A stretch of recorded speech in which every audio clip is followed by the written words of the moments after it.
Muitas pessoas têm dificuldade de entender alguns discursos. Então o que acontece? Eu estava numa roda de conversa e que o tema era a comunidade LGBTQIA+. E eu percebi alguns olhares um pouco curiosos, outros um pouco assustados. E aí eu fiquei muito pensativo nessa coisa. Como nós podemos explicar as nossas causas de uma forma mais clara? Aliás, esse termo não se usa mais. Como podemos utilizar esses espaços para poder deixar o mais nítido, o mais compreensível possível quais são as nossas lutas? E aí eu pensei no seguinte, cara, eu tenho muitos amigos que são minorias sociais como eu, mas que acabam simplificando alguns termos para poder a coisa ficar mais explicável. Mas olha, eu juro pra você que na maioria das vezes a gente vai pro caminho errado na hora de fazer isso. Tem pessoas trans que, por exemplo, na hora de explicar pra uma pessoa cis, falam coisas do tipo: ah, mas uma pessoa trans é uma pessoa que era homem e agora virou mulher. Gente, não vamos utilizar o mesmo jogo deles pra explicar o que é a nossa existência. Deixa eu tentar trazer um pouco da minha teoria pra gente tentar explicar isso. E não, eu não tô dizendo que eu sou o dono da verdade e que eu sei a melhor forma de fazer as coisas.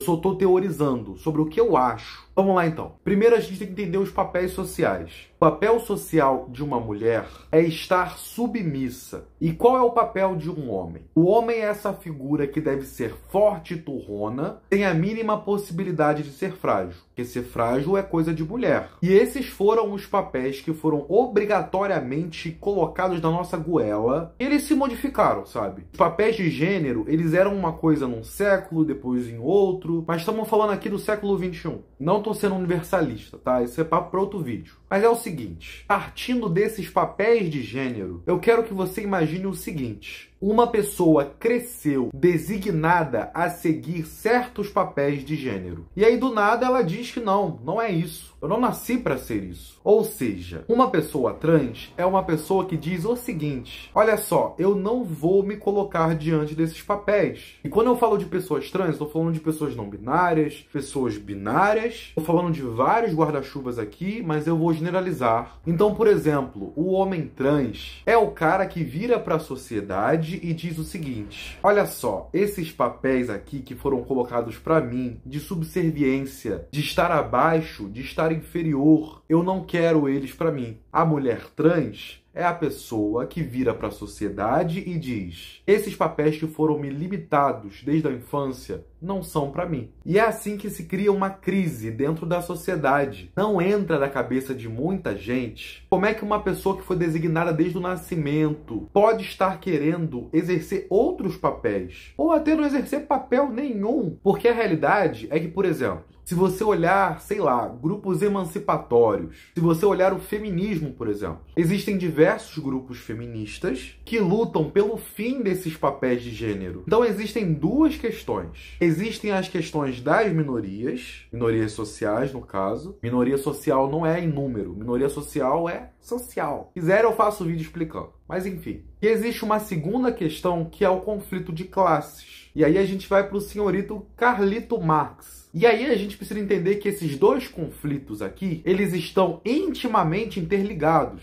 Não existe um sem o outro, porque esses papéis foram estabelecidos socialmente. Quem diz pra você que existe uma diferença, porque a biologia, não sei o quê, é uma pessoa que não está compreendendo a humanidade. E é muito engraçado porque esse grupo de pessoas, eles usam a biologia para explicar coisas que são sociais, mas na hora de falar da criação humana, aí eles falam que a gente veio do barro. Então assim, vamos fugir desse freestyle. Vamos falar sobre questões sociais. O que é um homem, o que é uma mulher, são construções sociais. E é por isso que se você for uma mulher forte, muitas pessoas vão associar você ou ao feminismo, ou a ser possivelmente lésbica. E eu quero dizer pra você que todas essas concepções estão erradas. Ser forte não está ligado ao masculino, e muito menos aos homens. Ser uma pessoa forte não está ligada a nada. Está ligada a uma concepção social. Ser frágil, ser feminino, não está ligada a ser mulher.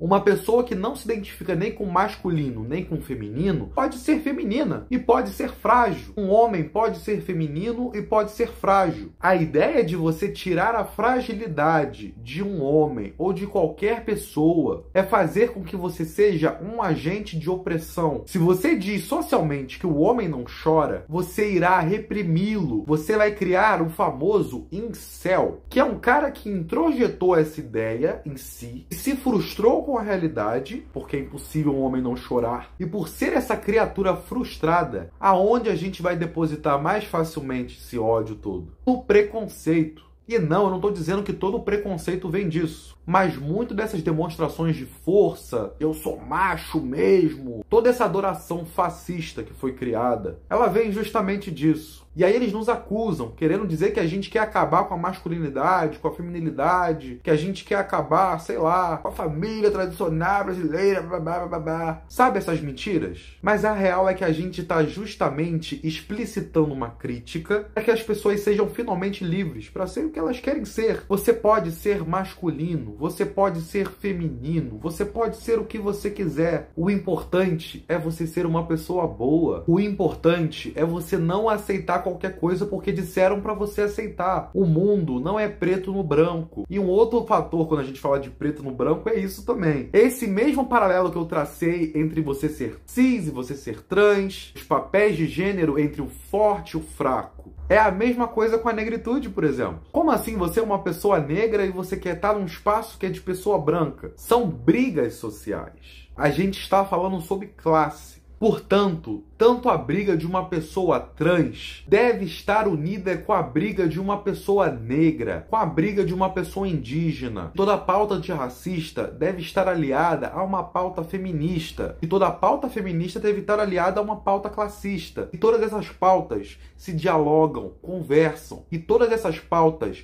dialogam, conversam. Se você tira o fator classe dessas pautas, você não só as esvazia, mas você torna elas completamente inválidas. Porque se você não compreende o fator social e o fator classe estarem intimamente ligados, e o sistema capitalista que nós vivemos, no meio disso tudo, lucrando com essas diferenças entre o rico e o pobre como representações. Porque o rico, ele é cis, ele é o homem e ele é branco. Logo, a visão do perfeito, do que deveria ser uma sociedade, é baseado nesse cara do topo. Todas as nossas brigas históricas estão interligadas com a luta socialista. Enfim, eu vou me despedindo. E se ficou alguma dúvida, coloca um comentário. A gente tem muito a dialogar. Muito mesmo. Se organize pelo poder popular, camarada.